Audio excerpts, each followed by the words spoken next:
जी तो अस्सलाम वालेकुम स्टूडेंट्स। आई होप सो आप सब खैरियत से होंगे और उम्मीद आप साथ साथ लेक्चर्स को ले रहे होंगे, अटेम्प्ट कर रहे होंगे, साथ साथ काम कर रहे होंगे। इंशाल्लाह आपको उससे काफ़ी बेनिफिशियल होगा। तो जी आज जो हमारा नेक्स्ट टॉपिक है हम लोग स्टार्ट करने जा रहे हैं वो जी हमारा है अकाउंटिंग का।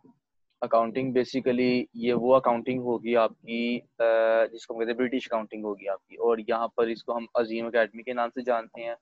और ये अकाउंटिंग आपकी बीकॉम पार्ट 1 और आईकॉम पार्ट 1 में जो यूज हो रही है ये वो वाली अकाउंटिंग है। इसके अलावा बीएस सॉफ्टवेयर जो इंजीनियरिंग है बीएसएसई उसके 6 सेमेस्टर में यूज हो रही है। और दीगर रेलिवेंट फील्ड्स में जो अकाउंटिंग यूज हो रही है उसको कुछ कुछ चैप्टर्स आप लोगों के लिए बेनिफिशियल होंगे। तो मैं ये नहीं कहूँगा कि सिर्फ बीकॉम आईकॉम वालों के लिए है, बल्कि मैं ये भी कहूँगा कि सॉफ्टवेयर इंजीनियरिंग है या किसी भी आपको फील्ड से ताल्लुक है, बल्कि आपके सभी के लिए बेनिफिशियल होगा। किसी ना किसी के सिलेबस में कहीं ना कहीं तरह बीबीए वालों में भी लाजमन या किसी और के सिलेबस में लाजमी रेलिवेंट होगी। तो कोशिश करके देख लीजिएगा, अगर आपको कॉन्सेप्ट वगैरह मैच करता हो आप लक्ष्य ले लीजिएगा ताकि आप लोगों के लिए बेनिफिशियल हो। स्टार्ट करते हैं फिर। आज इनके फर्स्ट डे है और इंट्रोडक्शन ही है, हम उसको मुताबिक स्टार्ट करते हैं। औज़ु बिल्लाहि मिनश शैतानिर रजीम, बिस्मिल्लाहिर रहमानिर रहीम। In the name of Allah, the most gracious, the most merciful. बेशक कुल हुवल्लाहु अहद अल्लाहुस समद लम यलिद वलम यूलद वलम यकुल लहु कुफुवन अहद।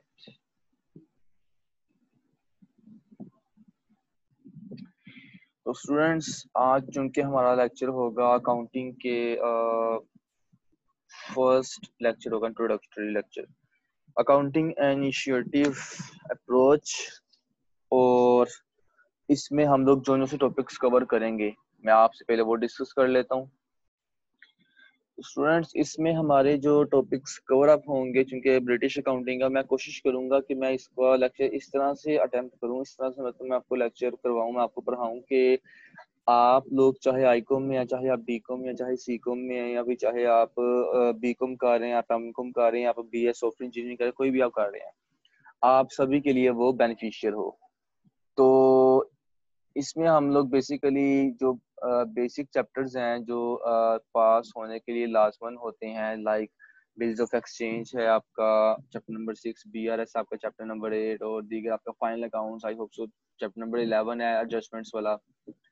फिर आपके दीगर कैपिटल रेवेन्यू 14 पर है, फिर आपका सिंगल एंट्री सिस्टम है, और दीगर अब डेप्रिसिएशन है, नॉन प्रॉफिट मेकिंग ऑर्गेनाइजेशन है, पार्टनरशिप है, और दीगर सोन जो आपके चैप्टर्स हैं वो हम इंशाल्लाह सारे डिस्कस करेंगे। तो आज जो हम लोग चैप्टर डिस्कस करने जा रहे हैं वो हमारे चैप्टर का नाम है chapter number 6, bills of exchange.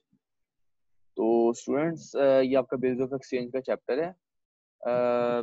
तकरीबन आईकॉम और बीकॉम आईटी इन दोनों की जो पार्ट 1 की बुक्स हैं इसमें चैप्टर नंबर 6 ही आपका प्रेजेंट होगा, बिल्स ऑफ एक्सचेंज के बिल्स ऑफ एक्सचेंज होता क्या है और इसको हम किस तरह से अटेम्प्ट करेंगे। तो खैर पहले हम लोग जरा इसको देख लेते हैं कि बिल्स ऑफ एक्सचेंज आपका क्या होता है, इसका क्या मकसद है हमारी बिजनेस लाइफ में, और इसको हम लोग क्यों चैप्टर को करेंगे, क्या वजह है।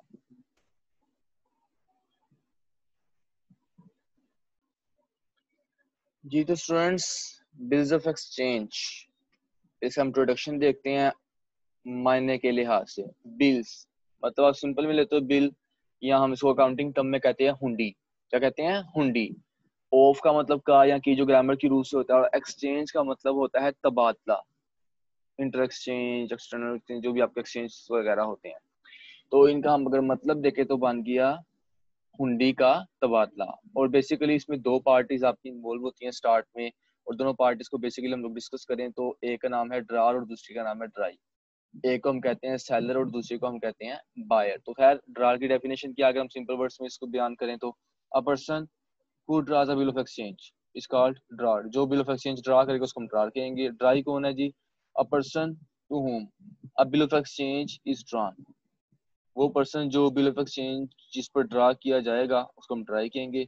और एक इसमें टर्म आपकी होती है पेई, के व्हाट इज पेई। पेई कौन होता है? कि पेई वो पर्सन होता है जो अमाउंट ऑफ बिल रिसीव करे। चूंकि जरूरी नहीं है कि सिर्फ ड्राई ही जो है वो बिल के अमाउंट रिसीव कर सकता है, बल्कि वो पेई भी हो सकता है, कोई तीसरी पार्टी, कोई थर्ड पर्सन भी हो सकता है। तो खैर उसको मैंने यहाँ पे लिखना भूल गया हूँ, तो आप लोग उसको नोट कर लीजिएगा। पेई कौन होता है? PAYEE, पेई, a person who receives the amount of bill is called payee. He may be a third party, कि आपकी तीसरे पार्टी भी हो सकती है, कोई भी उससे जरूरी नहीं है कि वो ड्राई हो। अच्छा जी, अब सपोज करें आप ए ने गुड्स बेचे बी को, suppose A sold goods to B, और बी चूंकि बायर है और ए सेलर है, ए ने बेचे क्रेडिट बेसिस पर और बी ने बाय किया उसको क्रेडिट बेसिस पर। फिर ए ने ड्रा किया बिल ऑफ एक्सचेंज, किसने? ए ने, सेलर ने। A draws a bill of exchange on B, और उसमें क्या लिखा? बी की तरफ से लिखा कि आई एक्सेप्टेड दैट फलां फलां की जी मैंने ये चीजें परचेज की हैं और इससे मैंने इतनी अमाउंट चीजें परचेज की है, इससे मेरा वादा है कि मैं इसको इस तारीख को पे करूंगा, तो इतनी अमाउंट उसको पे करूंगा। वो तो मतलब सारी टर्म्स एंड कंडीशंस लिखी होंगी, उस पार्टी का नाम, जिसने परचेज की, जिस पार्टी ने सेल की, वो सारी बात की बातें हैं। फिलहाल भी मैं आपको इंट्रोडक्शन दे रहा हूँ। ए ने बिल ड्रा किया और बी ने बिल एक्सेप्ट किया, और ये आपको बेसिकली क्यों ड्रा हो रहा है? क्योंकि उसने क्रेडिट बेसिस पर चीजें सेल आउट की हैं। बी ने एक्सेप्ट किया तो उसके लिए हो गया बिल्स पेएबल, ए ने ड्रा किया तो उसके लिए हो गया बिल रिसीवेबल। खैर इसको आप तफसीलन बयान करता हूँ। तो बी की बात करें, उसने एक्सेप्ट किया by way of sign in bill of exchange.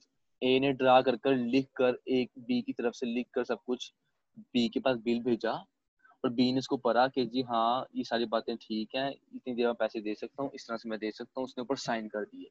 Sign करने का मतलब क्या है? आपका बिल एक्सेप्ट हो गया। बिल एक्सेप्ट होने के बाद बी ने वही बिल रिटर्न कर दिया किसको? ए को, वापस भेज दिया। तो ए के लिए अब उसका बिल आ गया, तो ए के लिए वो हो गया बिल से रिसीवेबल, के ए ने उस बिल के पैसे, उस बिल ऑफ एक्सचेंज के पैसे वसूल करने हैं, पैसे उसकी अमाउंट रिसीव करनी है। और बी के लिए वो हो गया बिल्स पेएबल, के बी ने उस बिल की अमाउंट पे करनी है। ए ने रिसीव करनी है, बी ने पे करनी है। दैट्स वाई बी के लिए बिल पेएबल है और ए के लिए बिल्स रिसीवेबल है। सो ये तो था जी आपका इंट्रोडक्शन। तो अब हम लोग देखते हैं कि हमने इसमें टॉपिक्स कौन कौन से कवर अप करने हैं, उसको जरा डिस्कस कर लेते हैं। हाँ जी, तो स्टूडेंट्स इसमें जो हमने टॉपिक्स कह लें आप या फिर केसेस कह लें जो हमने कवर करने हैं इसमें, वो फर्स्ट केस आपका होगा ओनर सिंपल, जिसमें आपको पैसे मिल जाते हैं, इसका मतलब ये होता है। सेकंड आपका होगा सिंपल डिसओनर का, जिसमें आपको पैसे नहीं मिलते या पैसे पे नहीं कर पाते। थर्ड केस आपका है जी इंडोर्समेंट ओनर। इंडोर्समेंट क्या होता है? एक बिल को ट्रांसफर किया हुआ किसी तीसरी पार्टी को, और पहली पार्टी पैसे पे करती है तो तीसरी पार्टी के पास जाते हैं, दूसरी पार्टी का इसमें कंसर्न नहीं होता अगर तो इंडोर्समेंट ओनर है। और अगर इंडोर्समेंट डिसओनर है तो इफेक्ट होती है तीनों पार्टीज के। एक ने पैसे नहीं दिए, उसने जाकर किसको पकड़ना है? दूसरी को, और दूसरी जाकर तीसरी को पकड़ना है। वो खैर बाद की बातें हैं। ये तीन पार्टीज हैं, उसमें इंडोर्समेंट डिसओनर की बात हो रही है, तो वो क्या केस होगा? फिफ्थ केस आपका है डिस्काउंटिंग ओनर। जो आप बैंक से डिस्काउंट करवा लेते हो, बिल के पैसे वक्त से पहले ले लेते हो, तो उस सूरत में क्या होगा? Discounting dishonour. अगर बैंक को पैसे वक्त पे नहीं करती फर्स्ट पार्टी, तो क्या रद्द अमल होगा? 7 पर है जी noting charges only in case of dishonoured of bills of exchange. हाँ, ये एक इंपॉर्टेंट पॉइंट है। नोटिंग चार्जेस आपके उसी सूरत में लागू होते हैं अगर आपका बिल ऑफ एक्सचेंज डिसऑनर हो। और नोटिंग चार्जेस आपके यहाँ पर हम दो हिस्से में डिस्कस करेंगे। एक आपका जी इंडोर्समेंट अगर डिसऑनर हो गया तो नोटिंग चार्जेस का क्या सीन होगा, अगर डिस्काउंटिंग आपका डिसऑनर हो गया तो उसका क्या सीन होगा, क्या उसका फिर ट्रीटमेंट होगा। नंबर 8 पर आपका है जी bill send to the bank for collection. हाँ, ये बैंक, क्योंकि आपने एक चीज पढ़ी थी, bank works as a agency for his customers. तो अपने कस्टमर्स के लिए एक एजेंसी का भी फराइज का भी काम करता है। तो इसको भी हम डिस्कस करेंगे कि बिल हम लोग क्यों बैंक के पास कलेक्शन के लिए भेजते हैं, क्या वजूहत होती हैं और फिर इसको क्या क्या ट्रीटमेंट होता है, क्या उसकी एंट्रीज होती है। 9 पर आपका है जी renewal of a bill.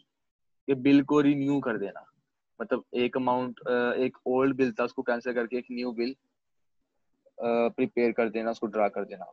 10 10वां case आपके है जी इंसॉल्वेंसी ऑफ वन पार्टी। अगर तो एक पार्टी इंसॉल्वेंट हो गया, मतलब वो अपने जिम्मे वाजिबुल अदा नहीं कर सकती, तो उस उसमें क्या ट्रीटमेंट होगा। And 11 one is that retiring a bill under debate.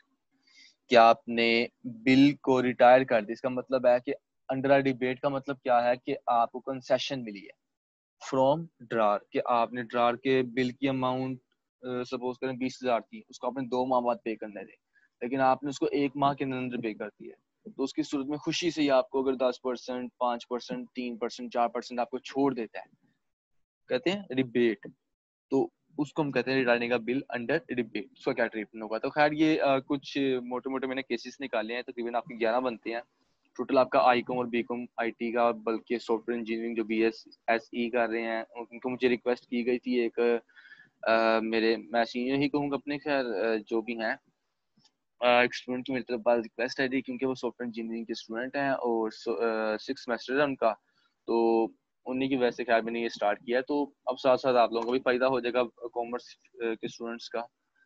तो इंशाल्लाह ये 11 केसेस आप लोग कर लेंगे तो आप सीखेंगे भी, और आप इंशाल्लाह इस काबिल हो जाएंगे कल को किसी को करवा भी सकें, समझा भी सकें। तो स्टूडेंट्स आज के लिए फिलहाल इतना ही, तो इंशाल्लाह फिर नेक्स्ट लेक्चर में हम लोग इसकी एंट्रीज वगैरह पर डिस्कशन करेंगे और क्वेश्चंस वगैरह हम सॉल्व करेंगे।